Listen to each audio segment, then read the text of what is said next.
Avvalroq Toshkentning Yakkasaroy tumanida 174 tup daraxt moratoriy talablariga zid ravishda kesib tashlangan haqida xabar berilgandi. Ekologiya, atrof muhitni muhofaza qilish va iqlim o'zgarishi vaziri maslahatchisi Rasul Kusherbayev mazkur holat bo'yicha video murojaat bilan chiqib, Toshkent shahar hokimi Shavkat Umurzoqov, uning birinchi o'rinbosari Baxtiyor Rahmonov, poytaxt IIBB va prokuraturasini keskin tanqid qildi. Shuningdek, u o'tgan yili poytaxtda ekologiyani zaharlayotgan tashkilotlarga chora ko'rilayotganda vazirning birinchi o'rinbosari noma'lum shaxslar tomonidan o'g'irlab ketilganini ochiqladi. Bugun aytiladigan gaplarni butun O'zbekiston xalqi va prezidentimiz ham bilishi kerak deb hisoblayman. Chunki bu yashirilyapti. Bu uzoq davom etishi mumkin emas. Bugun ayni vaqtlarda hammamizni o'ylantirayotgan masala. O'zbekistonda havo yomonlashyapti, ekologiya yomonlashyapti, daraxtlar kesilyapti, Toshkent shahri havosi ifloslanyapti. Aybdorlarni qidirishga harakat qilinadi. Vazirlik, ekologiya vazirligiga sutkashlik qilinyapti degan masalalar bo'ladi.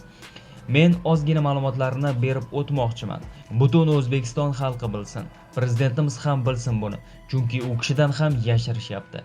Balki shunda nimadir o'zgarar, bo'lmasa o'zgarmasa, hozir bizning o'zimizga qarshi ishlar ketyapti. Biz o'rganib qolganmiz. O'zimizni qamashga harakat qilishadi, aybdor qilishga harakat qilishadi, haqiqatni yashirish uchun. Lekin bugun endi pichoq suyakka borib taqaldi, deydi Kusherbayev o'z murojaati avvalida. Uning aytishicha, joriy yilning 25-oktyabr kuni kechasi obodonlashtirish xodimlari Yakkasaroy tumanining Nukus va Bobur ko'chalari kesishmasidan boshlab 174 tup daraxt tagi bilan kesib tashlangan. Daraxtlar Toshkent shahar hokimining o'rinbosari Baxtiyor Rahmonovning topshirig'i asosida kesilgan, deydi Kusherbayev. Bu to'g'ridan-to'g'ri prezidentimizning daraxt kesishga qarshi o'rnatilgan farmoni asosidagi moratoriy talabiga zid. Ya'ni bu hokim o'rinbosari prezidentning farmoniga ham ko'ndalang qo'yib qo'ygan, qo'pol aytganda. Shu yerda ham ekologiyasiga ham, boshqasiga ham qo'ydim. Davay kesasan deyilgan, mana kesib tashlashdi. Endi eng qizig'i, bizda ekologiya xodimlari borib tumandagi holatni o'rganmoqchi bo'lishsa, nazorat qilishmoqchi bo'lganida, ular bosim ostida ushlab, u yerga keltirilmagan, yaqinlashtirilmagan o'sha joyga. Hali ham shu ahvol, deydi ekologiya vaziri maslahatchisi. Uning bildirishicha, ekologiya, atrof muhitni muhofaza qilish va iqlim o'zgarishi vazirligidan respublika inspeksiya mas'ullari holatni o'rganish uchun daraxtlar kesilgan joyga borib, ma'lumot tayyorlayotganda ularga nisbatan bosim bo'lgan. Bundan tashqari daraxtlar kesilgani haqida xabar tarqalgan, videolar e'lon qilgan, Telegram kanallarga ham bosim qilingan, xabarlar esa o'chirtirilgan. Shuningdek, mutasaddi idoralar tomonidan kesilgan daraxtlar qurib qolgani iddao qilingan. Bo'lmagan gap. Amaldagi qonunchilik bor. Daraxt kesishdan oldin qurigan bo'lsa ham uni borib botanika bog'idagi dendrolog mutaxassislaridan xulosa olinadi. Keyin ekologiya vazirligi ruxsat berishi mumkin. Hozirgi holatda hech qanaqa xulosa ham olinmagan, hech kim ruxsat ham bermagan. Bilmayman bu hokim o'rinbosari nima xohlayapti. Albatta kesilgandan keyin uning o'rniga boshqa yangi daraxt ekilishi kerak va bu soliq to'lovchilar hisobidan shakllanadigan budjetdan yana pul ketkaziladi. Budjetning puli shu ishlarga sarflanadi. Bundan kim manfaatdor o'zi? Ko'karib turgan daraxtni kesib, uning o'rniga boshqa ekishdan, shuncha xarajat qilishdan kim manfaatdor? Hurmatli o'sha hokim o'rinbosari Baxtiyor Rahmonov, siz buni balki xalqqa tushuntirib berarsiz. Nega bunaqa?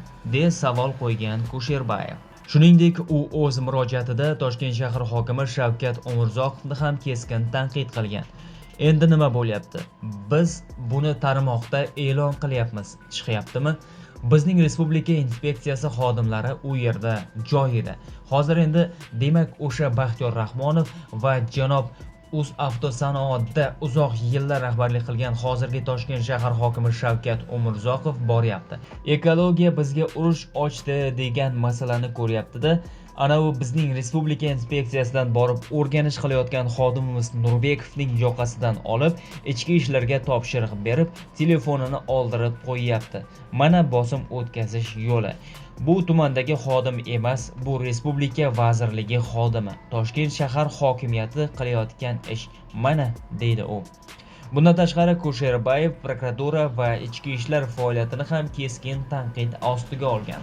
Qizig'i, bilasizmi nima? Bosh prokuraturadan boshlab shahar, tuman ichki ishlar hammasi tomoshabin bo'lib turibdi shu yerda. Prokuratura o'zi ko'p ishlarga tomoshabin bo'lgan.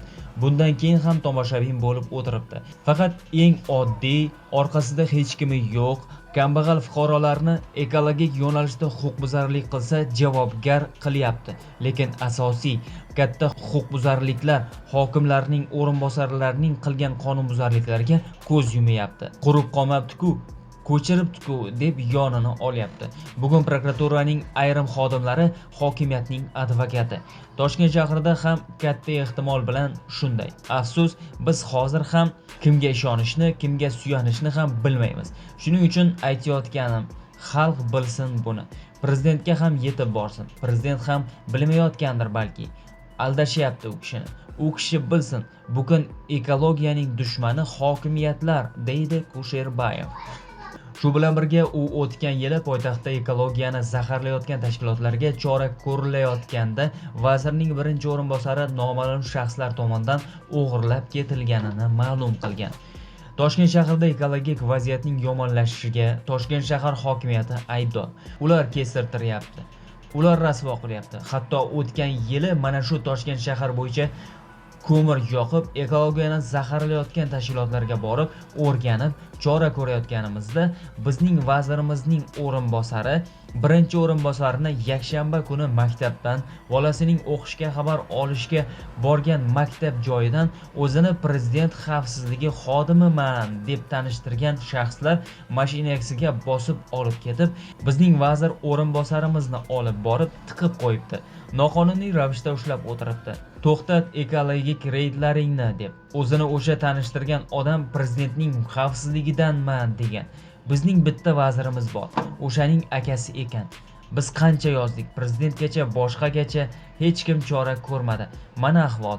Vazir o'rinbosarlarimiz anavi mafiyalarcha odam o'g'irligi kabi o'g'irlab olib ketib qolinsa, mana bu yerda inspeksiya xodimlari chora ko'ra olmasa, kiritilmasa, anavi yoqasidan olib telefonni olib qo'yilsa, zo'ravonlik qilib, deydi u.